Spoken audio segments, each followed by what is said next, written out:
मैं इस वक्त लखनऊ रेजिडेंसी के अंदर खड़ी हूँ और यकीन मानिए यहाँ की टूटी दीवारें भी इतिहास की गवाही देती नजर आ रही हैं। पीछे जो खंडहर आप देख रहे हैं, ये सिर्फ ईंट पत्थर नहीं है, ये 1857 की सबसे भयानक लड़ाई का केंद्र रहे हैं। कुछ ही देर पहले तक यहाँ जिंदगी सामान्य थी, लेकिन माहौल बता रहा है कि तूफान अब बस आने ही वाला है।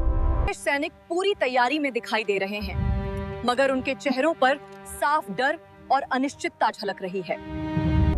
वहीं दूसरी ओर भारतीय सिपाही चुपचाप इकट्ठा हो रहे हैं। उनकी आंखों में डर नहीं, सिर्फ आजादी का इरादा है। और अभी गोली चलने की आवाज आई है। ये विद्रोह का पहला संकेत है। हालात तेजी से बदल रहे हैं। मैं रेजिडेंसी के भीतर मौजूद हूँ। चारों तरफ धुआं फैल रहा है और स्थिति पूरी तरह बेकाबू होती जा रही है। महिलाएं और बच्चे जान बचाने के लिए अंदर की ओर भाग रहे हैं। हर चेहरे पर डर साफ दिखाई दे रहा है। सैनिक दीवारों के पीछे मोर्चा बना रहे हैं। हर कोना अब एक अस्थायी किले में बदल चुका है। उधर से भारतीय विद्रोहियों की तोपें गरज रही हैं। हमला अब पूरी ताकत के साथ शुरू हो चुका है। जोरदार धमाका हुआ है, जमीन हिल गई है और रेजिडेंसी का ये हिस्सा पूरी तरह टूट चुका है। इतिहास सिर्फ किताबों में नहीं लिखा जाता, वो ऐसे ही मेरी आंखों के सामने जन्म लेता है। घायल सैनिक जमीन पर पड़े हैं, चीखें गूंज रही हैं और बारूद की तीखी गंध हवा में भर चुकी है।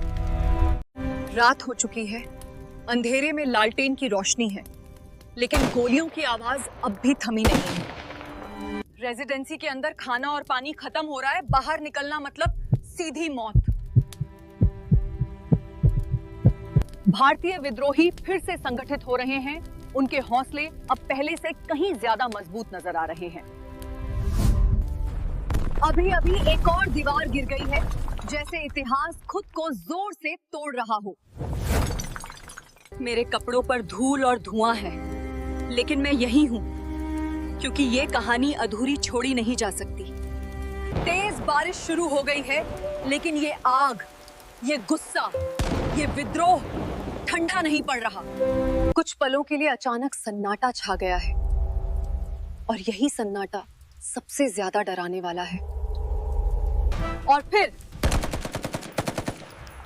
से हमला शुरू हुआ है। गोलियों की आवाज एक बार फिर गूंज रही है। ये सिर्फ सत्ता के खिलाफ लड़ाई नहीं है, ये आत्मसम्मान और वजूद की लड़ाई बन चुकी है। धुआं थोड़ा छट रहा है, लेकिन लड़ाई अब अपने सबसे खतरनाक मोड़ पर पहुंच चुकी है। रेजिडेंसी अब पहचान में नहीं आ रही। हर तरफ टूटे गुंबद और गिरी दीवारें हैं। लड़ाकों के चेहरे थक चुके हैं। शरीर जवाब दे रहा है, लेकिन इरादे अब भी अड़िग हैं। गोलीबारी की आवाज धीरे धीरे कम हो रही है। शायद ये इस अध्याय का अंत है। सुबह की रोशनी फिर लौट आई है, लेकिन वो शांति अब इस जगह से हमेशा के लिए चली गई है। जो आज यहाँ बचा है, वो सिर्फ खंडहर नहीं, बल्कि आजादी की कीमत का सबूत है। मैं इन मलबों के बीच चल रही हूँ और हर कदम पर बलिदान महसूस किया जा सकता है। आज मैं इसी रेजिडेंसी में खड़ी हूँ। फर्क सिर्फ इतना है कि अब ये इतिहास बन चुकी है। लोग यहाँ आते हैं, देखते हैं, तस्वीरें लेते हैं, लेकिन दर्द को महसूस नहीं कर पाते। लखनऊ रेजिडेंसी हमें याद दिलाती है, आजादी देखी नहीं जाती, उसे जिया जाता है। अगर इस कहानी ने आपको एक पल के लिए भी रोक दिया है, तो इसे वहीं तक मत रखिए। इसे शेयर कीजिए, ताकि हर हिंदुस्तानी जाने आजादी की कीमत क्या होती है।